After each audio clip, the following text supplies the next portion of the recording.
Soldier Field faithful, there are whispers rolling through this city that feel different, heavier, sharper, the kind that cut through all the usual summer chatter and make you stop mid-sentence.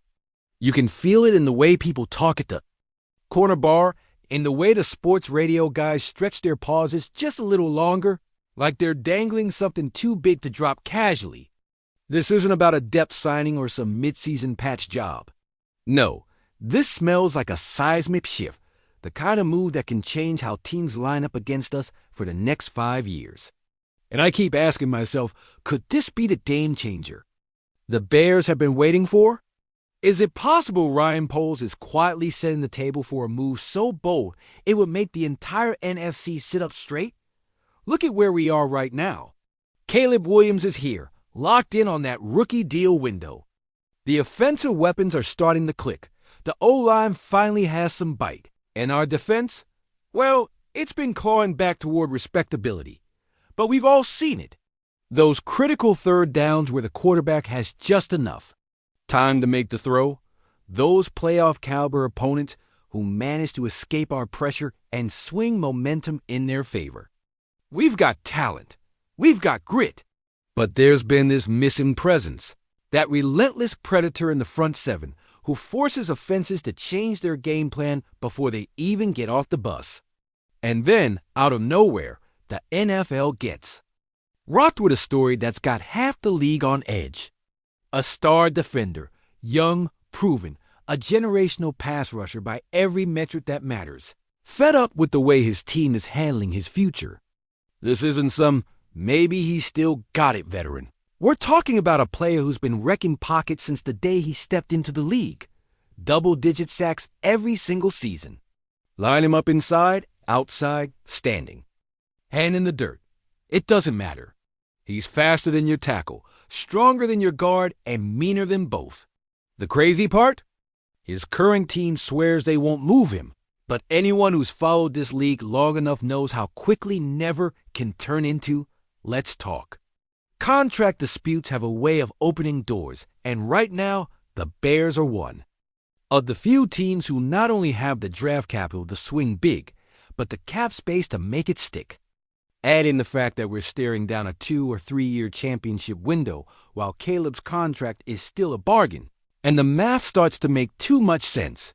Buffalo might be sniffing around, but their cap situation's a nightmare. Vegas? Sure, they've got room, but they're already paying their other edge rusher a king's ransom. Chicago, though. Chicago is the fit. We've seen it before in Bears history, the moments when a single defensive presence changes the whole temperature of the game. Think Khalil Mack's first game in Navy and Orange. Think back to the monsters of the Midway days when quarterbacks walked into Soldier Field already rattled. This move would be in that category. And now the name that's been hanging in the air like a storm cloud finally drops. Micah Parsons.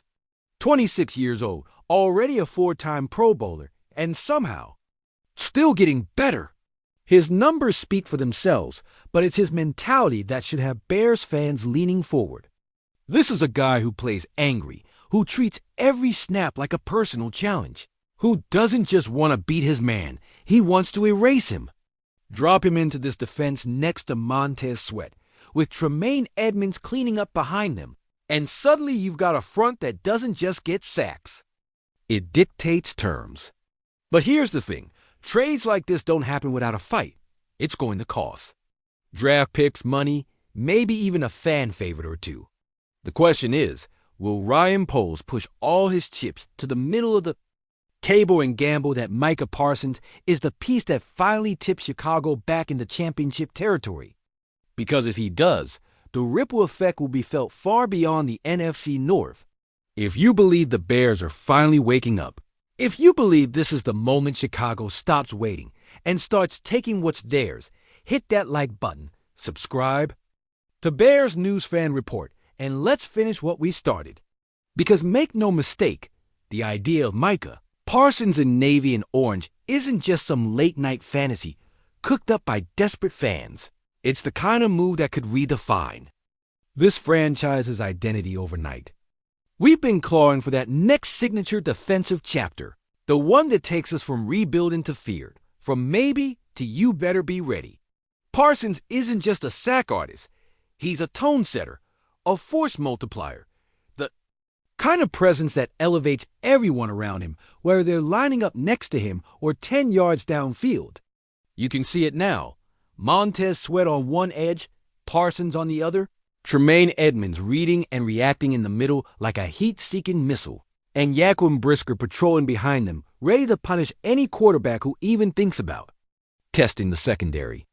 That's not a defense. That's a nightmare factory.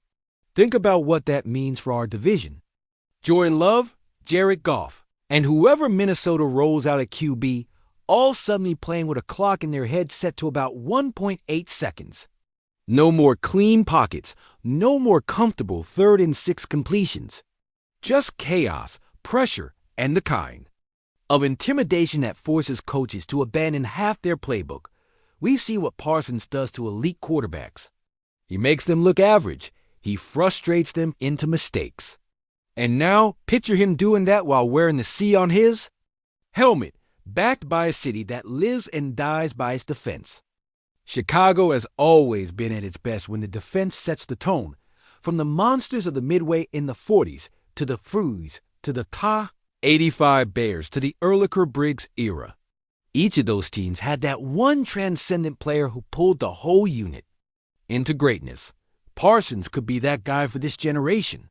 And don't underestimate what this does for Caleb Williams and the offense. A defense like that gives you short fields, gives you second chances, and keeps you in every game no matter how ugly it gets. That's the kind of support rookie quarterbacks dream about, knowing they don't have to drop 30 points to win. Look back at the 2006 Bears. The offense wasn't elite, but the defense and special teams gave them the path to the Super Bowl. Imagine that same formula now, but with a quarterback who can make plays out of thin air and weapons that can actually finish drives. Of course, a move like this doesn't come cheap. We're talking high draft picks, maybe a young starter, and then the financial commitment to lock Parsons up long term. But ask yourself this: when's the last time the Bears had both the cap space and the draft capital to pull off something like this? And when's the next time we'll have a franchise QB on a rookie deal, giving us the flexibility to make a win-now splash without gutting the future? Ryan Poles knows those windows don't stay open forever. Every year you wait is another year. You risk injury, regression, or your rivals closing the gap. The NFC is wide open right now. The Eagles have questions. The 4-9 Ers are stacked but beatable, and there's no clear juggernaut standing in our way. Micah Parsons in Chicago would send shockwaves through the league. It's not just about sacks, though he's got 40.5 in 4 seasons. It's about dictating games before they even start. Teams wouldn't game plan to beat the Bears. They'd game plan to survive them. That's the psychological edge we haven't had in years, maybe decades. And for a fan base that's lived through rebuild after rebuild, heartbreak after heartbreak, imagine what it would feel like to know every Sunday that your defense could win you the game before the offense even steps on the field. The question is, do we have the courage to do it? Do we have the stomach to pay the price, to push all the chips in and say, this is our time? Because moves like this don't just fall in your lap every offseason.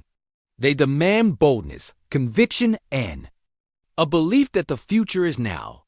And if Poles makes this happen, if Parsons runs out of that tunnel in front of 60,000 screaming Chicagoans, this city will erupt like it hasn't since the confetti fell in '85.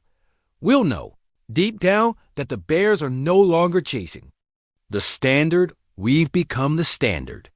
And that's the moment the rest of the NFL will realize the sleeping giant in Chicago has finally opened its eyes.